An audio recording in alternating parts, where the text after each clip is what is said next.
Eh bien, on continue de parler donc du rapport Doing Business où le Togo a fait un bond de 40 places, passant de la 137e à la 90e place. Adam Adjorno, vous finissez votre réflexion. Oui, naturellement. Et je disais tantôt que l'indice de bonheur dont a fait cas tout à l'heure Sylvain Béni, l'indice de bonheur prend en compte un certain nombre de facteurs que Doing Business ne prend pas. Parce que par rapport à cela, Doing Business veut créer de la richesse et le partage de cette richesse-là passe. Non, ça existe, mais je parle quand même des facteurs qui permettent donc d'évaluer le pays. Par exemple, lorsque vous prenez l'indice de bonheur, prend en compte des facteurs comme, disons, l'urbanisme et d'autres facteurs. Mais ici, on parle quand même des facilités d'affaires. Ces facilités ont pour finalité. Quelle est la finalité? Ça fait que il y a la finalité, je pense. La finalité, c'est quoi? C'est la création quand même d'entreprises, parce que lorsque vous avez... Et la création d'entreprises donne quoi? Donc, la création de... Tu sais, moi, la réalité... La création d'emplois. On va laisser Adam, et ce n'est pas Sylvestre qui pose... Non, justement, parce que il a fait référence à ce que j'ai dit. Il a fait référence à ce donc il faudra qu'il comprenne. Non, ce que je dis, c'est pas... Non. On ne vous a pas coupé, donc laisse-moi... Parce qu'il faisait toujours le rapprochement. Je voudrais que vous laissiez Adam... Justement, s'il fait le rapprochement, je vais lui rappeler un certain nombre de choses. La preuve, c'est pas toi qui dois dire à Samuel de poser des questions. Lorsque nous avons, disons, l'environnement qui est favorable aux investisseurs, cela crée naturellement des emplois. Et c'est par rapport à cela que Doing Business s'investit à faire. Parce que lorsque les emplois sont créés, ça crée de la richesse, le partage de ces richesses-là passe quand même par des facteurs qui sont favorables quand même aux investissements. Donc, je pense que ce sont tous ces facteurs-là qui font qu'aujourd'hui, on pense que voilà, l'incident, le Togo a fait 40 places. Il faudrait forcément que nous ayons donc, voilà, de l'argent campé quelque part où on faut dire, bon, s'il va bénir, appelle ta famille et puis viens, on se partage. C'est pas comme ça se passe. Donc, je pense qu'il faudrait comprendre l'esprit même de Doing Business pour s'y aventurer. Je vais appeler ça l'extase autour de ces 40 bons de Doing Business. Ça me rappelle un peu les festivités qu'on a eues quand on a atteint le point d'achèvement de l'initiative PPT, oui, en 2010. On sait où on est toujours, hein. Oui, non, mais moi, je ne voudrais pas faire ce rapprochement. Donc, il faut... Ce ne sont pas des choses assez comparables, parce que si nous parlons de Doing Business obéit à certaines règles, à certaines normes que méconnaît aujourd'hui Sylvestre Béni, bien que je sais qu'il connaît cela, mais il veut se situer dans une certaine logique de nuisance, pas sonore, mais de nuisance. Non, nuisance par rapport à quoi? Nuisance par rapport à quoi? Parce que tu m'as dit nuisance par rapport à quoi? Il faudrait que tu sois un peu plus explicite lorsque tu... L'objectif général, donc, c'est d'améliorer, c'est de diagnostiquer les problèmes qui ne facilitent pas le climat des affaires, et puis d'avoir des outils, aussi bien au niveau de la réglementation, les outils juridiques que les outils en termes de temps et puis de mouvement. Et le temps de mouvement, c'est les procédures. Maintenant, si nous interrogeons même les objectifs spécifiques même de ce Doing Business, c'est d'arriver à comparer la qualité de la réglementation des affaires de pays en termes d'économie. Et c'est de ça qu'on parle. Et en parlant de cela, donc on dit, le Togo a fait un bond de 40 places, de 19 places, et même maintenant arrivé à 40 places. Ça, c'est à l'actif du secteur privé. Et là, on doit mesurer le Doing Business à travers la réglementation. Et aujourd'hui, quels sont les outils que nous avons en termes de réglementation? Si nous interrogeons les indicateurs, les 10 plus de indicateurs au niveau de la Banque mondiale qui ont été établis au niveau de la Banque mondiale, après la collecte des données, le traitement des données, la vérification et l'aboutissement qui a eu lieu hier, le lancement de ce rapport, il y a 4 indicateurs clés dont le Togo a fait d'énormes efforts. Adam le disait, la création de l'emploi. Donc le Togo est au-delà de 95%. Il y a également l'obtention de permis de construire. Il y a le raccordement à l'électricité, plus de 80%. S'il te plaît. Tout cela est évoqué. Je l'ai d'ailleurs évoqué. Également, il y a des efforts qui ont été faits pour améliorer le transfert de propriété et puis l'obtention de prêts. Même pour l'obtention de prêts qui constitue le travail de nos institutions bancaires et autres là, le Togo occupe aujourd'hui le 48e rang mondial. Donc c'est dire qu'il y a des efforts qui se qui se font pour permettre, pour avoir un meilleur climat des affaires. Maintenant, lorsqu'on a un meilleur climat des affaires, lorsque vous ne travaillez pas et vous voulez que cela ait des incidences sur le panier de la ménagère, le truc de climat des affaires ne voudrait pas dire systématiquement argent, c'est en termes de loi qui facilite les affaires et en termes de procédure aussi. Donc, si on veut rester dans l'esprit de Dune Business, donc on peut se réjouir de cela. Mais c'est ce que je disais tantôt dans mon premier développement, qu'on ne doit pas se contenter de cela parce qu'il y a d'autres points dont le Togo n'a pas assez évolué. Donc, on doit faire également des efforts. Lorsque un climat des affaires, lorsque le climat des affaires, l'environnement des affaires est bien outillé, bien renseigné dans notre pays, ça va permettre à ce que les affaires se font. Donc, c'est comme si les gens avaient fait l'amalgame de la définition de chômeur. Le chômeur, c'est quelqu'un qui a une qualification, mais qui n'a pas trouvé d'emploi. Donc là, aujourd'hui, c'est le secteur privé qui est le plus grand employeur. Donc, il va falloir que les gens travaillent avant d'avoir des incidences sur le panier de la ménagère. Et aussi, il faut voir le temps d'antenne, parce que je sais que j'aurai autant de temps pour parler. J'aurai autant de temps. Le rapprochement avec l'indice de bonheur, non. Mais j'ai comme l'impression que Sylvestre ne maîtrise pas, ou bien n'a pas fait l'effort de comprendre ce qu'est le mécanisme même de Dune Business, ou bien il le fait à décès, parce qu'il est dans une certaine logique de noircir l'image de son pays. Bon, d'accord, je crois qu'il a le Togo a fait un bon. C'est déjà un effort qu'il faut reconnaître au moins. Aujourd'hui, il est très facile de créer une entreprise, même depuis son salon, parce qu'on a informatisé le processus. Mais ce que vous ne comprenez pas, j'ai compris ta question, il ne faudrait même pas que tu puisses... Ce que vous ne comprenez pas, lorsque le jeune, on crée, du moins prenons un individu X qui va créer son entreprise aujourd'hui, est-ce qu'il y a un suivi? Est-ce aussi, après 2 semaines, le jeune là qui a un projet bancable et qui n'arrive pas à avoir donc du moins du prêt pour financer son projet, est-ce que vous avez fait un suivi? Aujourd'hui, lorsque on nous a dit dans ce pays, il y a eu tellement de plans, il y a eu tellement de plans, DSRP, nanana. Et déjà en 2012, on nous disait qu'en 2015, on aura donc la croissance du PIB, on aura donc une croissance à 2 chiffres. En 2015, vous vous rappelez, en 2015, c'est-à-dire au terme donc, de ce qu'ils ont promis, on n'a eu que 5,75 du PIB. Aujourd'hui, nous sommes en 2019 et le PIB est à 4,88. Donc, dans tout cela, on nous dit de business. Business, c'est quoi? Du business, qu'est-ce que cela apporte? Je vous dis qu'il ne faudrait pas que vous soyez dans la métaphysique. Redescendez, les Togolais ont besoin de manger. D'accord, il y a eu un bond de 40 places. Le climat des affaires, ça prospère. Mais qu'est-ce que cela a d'impact direct au niveau de la population? Donc, ce que vous dites, donc, ne restez pas dans la métaphysique, descendez. Ce que les Togolais veulent du concret, c'est qu'il faudrait que tout ce bon-là puisse avoir donc un impact sur ce qu'il vit. Si vous me disiez qu'il y a Dune Business, d'accord, et que vous sortez, il y a quelqu'un qui veut demander 500 fois parce que le monsieur n'a rien. Il y a de nos jeunes aujourd'hui, nos jeunes étudiants sont sur les émigrants. Ils n'ont rien, ils peinent sous le soleil. Or, vous me dites qu'il y a le climat des affaires. Il y a donc possibilité donc qu'on ait des investisseurs. Mais ces jeunes-là, pourquoi ils ne trouvent pas de boulot? Or, vous dites qu'il y a eu du business. Donc, mes chers amis, ne soyez pas dans la logique de ceux qui vous gouvernent. Descendez, c'est ça leur manière de faire. Ils nous ont dit ici en 2010 et l'initiative PPTE, Pays pauvres très endettés, on s'est réjouis. Mais aujourd'hui, le Togo s'est encore très endetté. Aujourd'hui, le plafond est déjà au-delà de 70%. Ça dépasse même les normes de l'UEMOA. Donc, mais qu'est-ce que vous voulez me dire aujourd'hui avec le climat des affaires? Le climat des affaires, mais la dette augmente. Et vous croyez que vous voulez vous réjouir?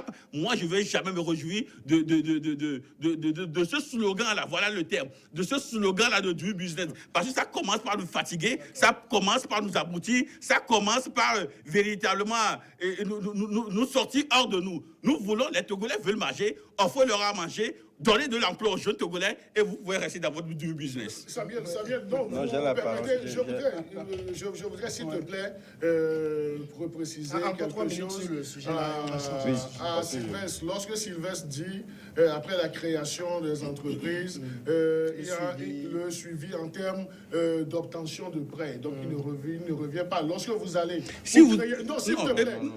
Tout à l'heure, lorsque je parlais, tu parlais. Je voulais juste préciser cela pour toi, parce que pour que tu puisses comprendre. Allez-y. Je comprends ta politique, mais tu ne vas pas me faire perdre le fil de mon raisonnement. Ça, c'est clair. Lorsqu'on parle de création des entreprises, donc aujourd'hui, il y a une certaine facilité.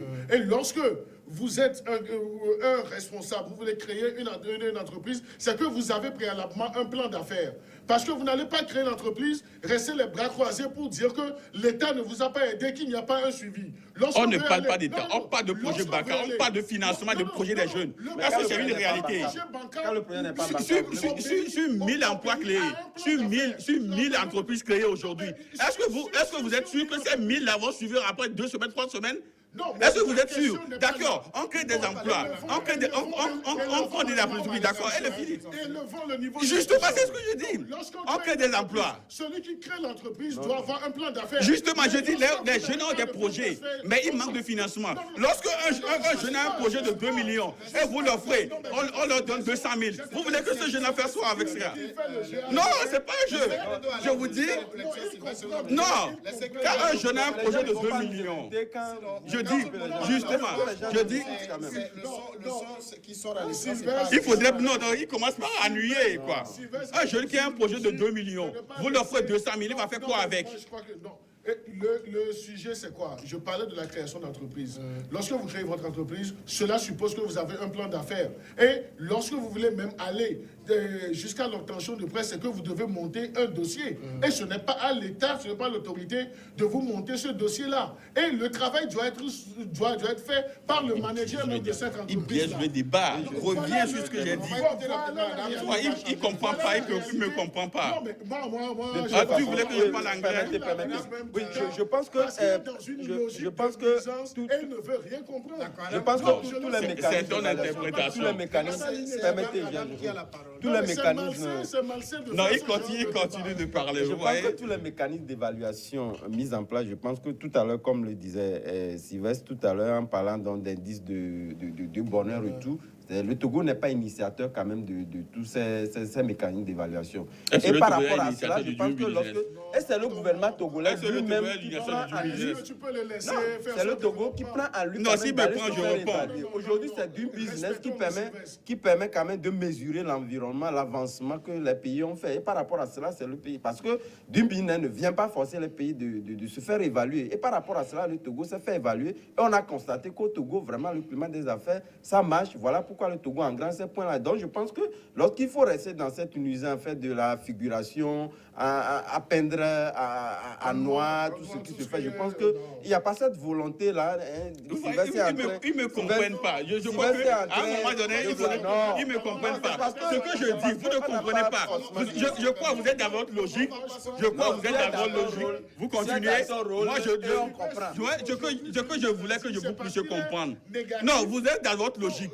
Il y a eu du business, d'accord. Mais et après, c'est l'impression. Il y a eu du... Et après.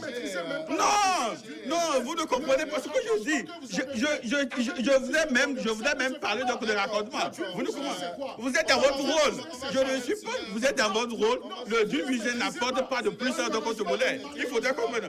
Comprenez ça. Ne faites pas le jeu des gouvernants. Je suis désolé. On va aller vers le second sujet. Le sujet de... Si on ne maîtrise pas un sujet... Est-ce que vous pouvez quand même le discipliner un peu? Si on ne maîtrise pas un sujet, on n'en parle pas. Cher ami Sylvestre. Sera encore au menu de Le Monde en cette demain. On va en parler. C'est vrai que on aurait aimé, peut-être la semaine prochaine, on fera tout pour avoir la présidente de la cellule climat des affaires de la présidence qui va... éventuellement, on sait qu'elle est très disposée à communiquer avec la presse sur le sujet. Elle a promis d'ailleurs, mais elle a promis. Elle vous a promis cela. Donc, elle vous a promis cela. C'est pourquoi je vous dis que les gars étaient donc à mission. Vous voyez, donc il vient de nous informer que vous l'a dit. Donc ça veut dire que vous êtes dans un rôle. Je ne savais pas qu'il y avait des confrères qui ne mettaient Tu pas. vois, il dit, on vous l'a dit. Donc vous ne comprenez pas. Vous êtes dans un système donné. Donc vous êtes en mission, si je comprends bien. Non. Vous savez, je vous ai montré ce que c'est du business. On va parler de politique pendant 10 minutes. Non. Vous voyez. Non, vous êtes en mission commandée. Je suis obligé de vous démonter, c'est tout. Donc, allons-y. Je vous ai même démontré tout. Mais où est l'impact?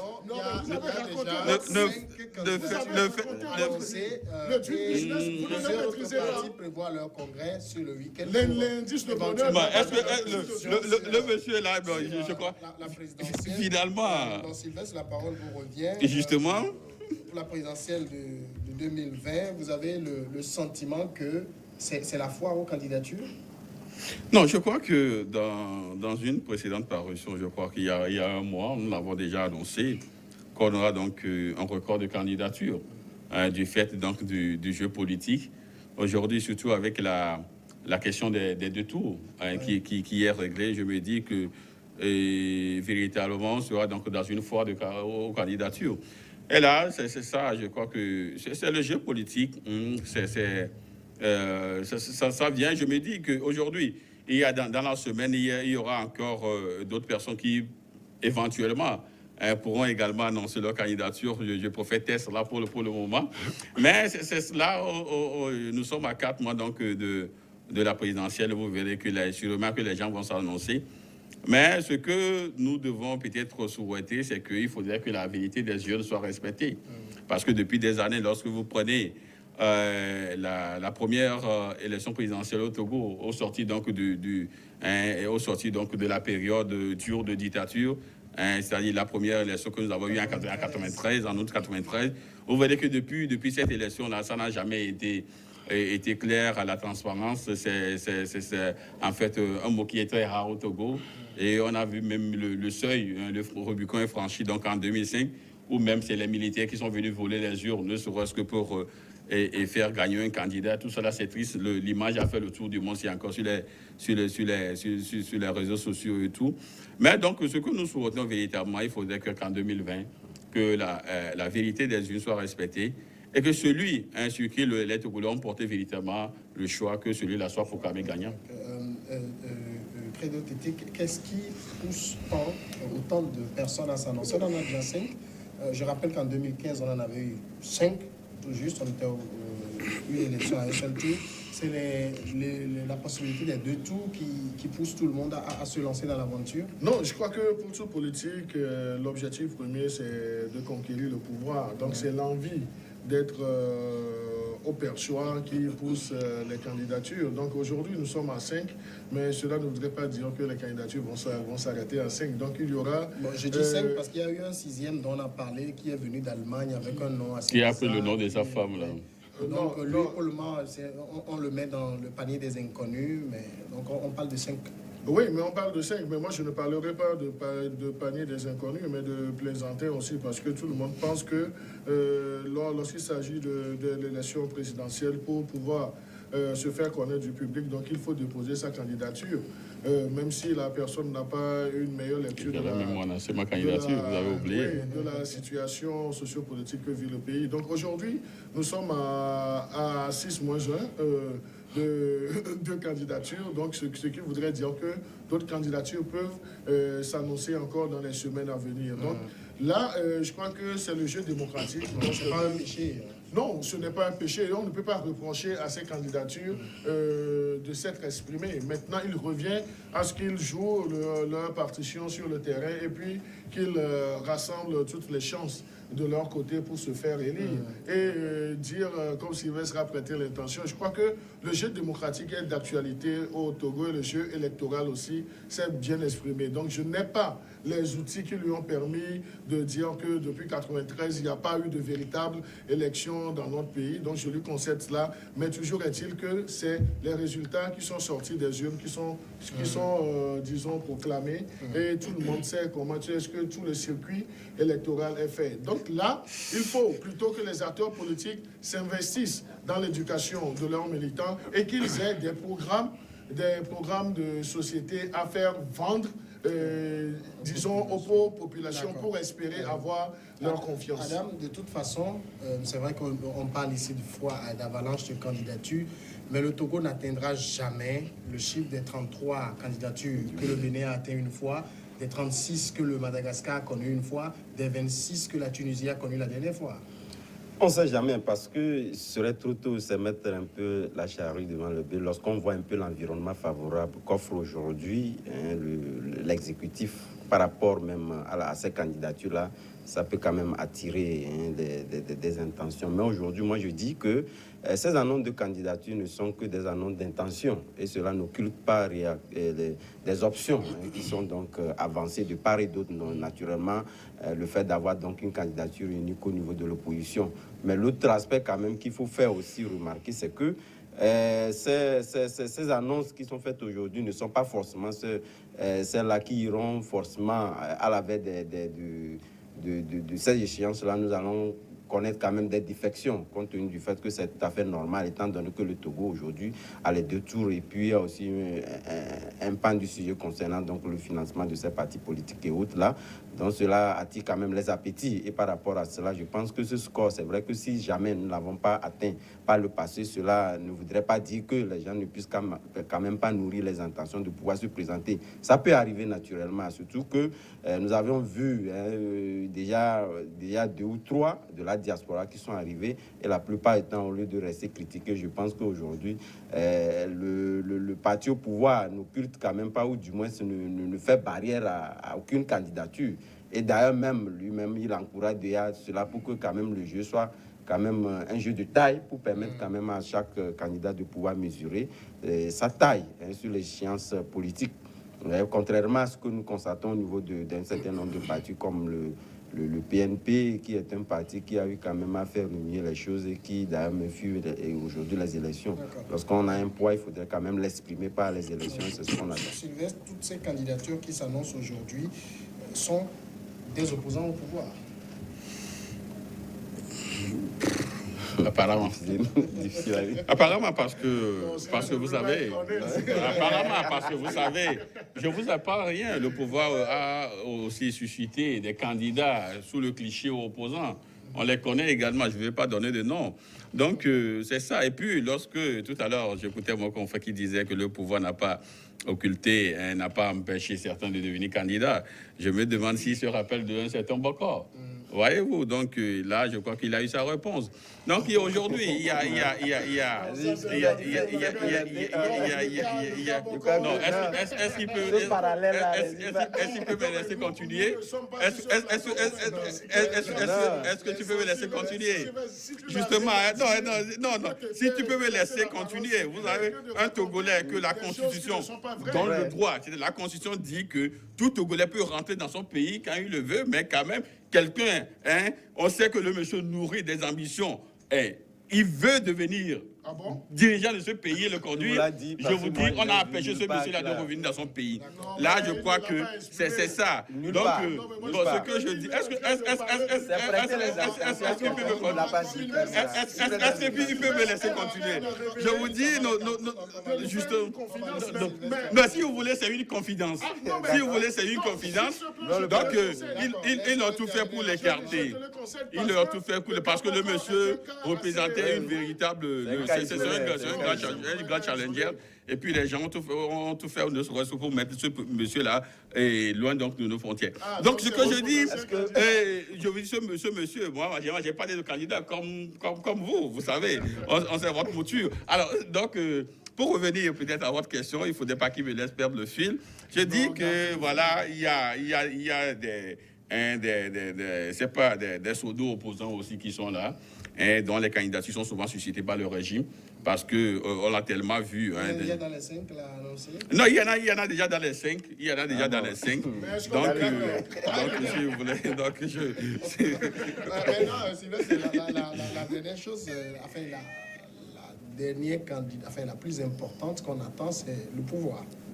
Oui, c'est le parti au pouvoir, la candidature du parti au pouvoir. Et la candidature, là, doit être déclarée après un congrès aussi de ce parti. Donc, prenons notre mal en patience pour connaître très prochainement, dans les prochaines semaines, Votre Messie. dans les La prochains mois, poste le d'Uni. candidat du parti UNIR. Donc ça se saura avant Le- même les élections. Le candidat, donc, Avant la fin de l'année. le Messie.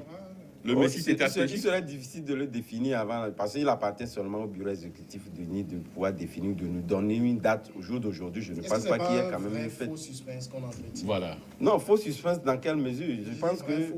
Un vrai faux. Non, C'est un vrai faux. Vrai faux, je pense. Moi, j'ai C'est un choisi. vrai- J'ai choisi pas. C'est un vrai faux. Moi, je crois qu'il n'est pas question de vrai faux suspense. Non. Chaque parti politique À sa stratégie. a son organisation et au moment Eux-mêmes, ils ont tellement abreuvé, hein, ils ont tellement abreuvé de leur Messie, un Messie tétraplégique, quoi. Donc voilà, c'est difficile. Donc voilà. Sinon, pour unir, on sait déjà qui c'est. C'est Orange et c'est à quelqu'un ou à une institution en fonction de quelque chose qu'il aura fait. Adam? Oui, naturellement, j'ai un carton vrai. Et ce carton va à la cellule, à la cellule d'une business qui a installée. Non, on comprend Et qui a fait maintenant. quand même des prouesses, parce qu'il le faut. On comprend. À partir du moment où l'extérieur ou l'international félicite le Togo, c'est pas quand même nous les Togolais qui allons quand même nous en passer de cela, parce que ce sont des indices qui satisfait quand même pas mal la quasi-majorité des Togolais. Il faut quand même les féliciter. D'accord. Félicitations à toi J'ai fait la également. chose dans le sens contraire de vendredi dernier, écrit de votre carton. Non, mais j'ai un carton vert pur à la cellule climat des affaires. Tout également. à fait, parce que- Et Tu comprends maintenant. Elle est gâtée. Dire félicitations à cette dame, madame. Heureusement Soda, qu'on a compris vers la fin. qui abat un travail assez Titanesque. au niveau de la cellule Climat climat des des affaires pour améliorer l'environnement des climats des affaires. Bon courage, madame Johnson, et je crois que D'accord. vous aurez d'autres résultats. Sylvestre, fait. la couleur de votre carton, pour qui, pourquoi? Non, moi je donne, je ne sais pas si c'est un carton. Il y a quel carton? Rouge, vert, orange. Orange, je donne le carton orange donc, au gouvernement togolais. Et pourquoi? Parce que je prends le cas du commissariat de 9e arrondissement. Lorsque vous allez là, franchement, le ministre Lézard, hein, lorsque les Togolais viennent pour faire leur cas d'identité, même s'il pleut, ils n'ont même pas d'espace pour s'abriter. Et lorsque vous voyez le bâtiment, ce bâtiment est tellement vétus, j'évite que peut-être un drame se produise un jour. Donc il faudrait véritablement que les gouvernants qui aillent voir donc, ce commissariat de 9e arrondissement pour que quelque chose soit fait rapidement. Merci à Credo TT, Sylvestre Béni, Adam Adjrono. Merci. Demain, Merci. nous serons ensemble dans le monde en 7, de midi à 14. Au revoir.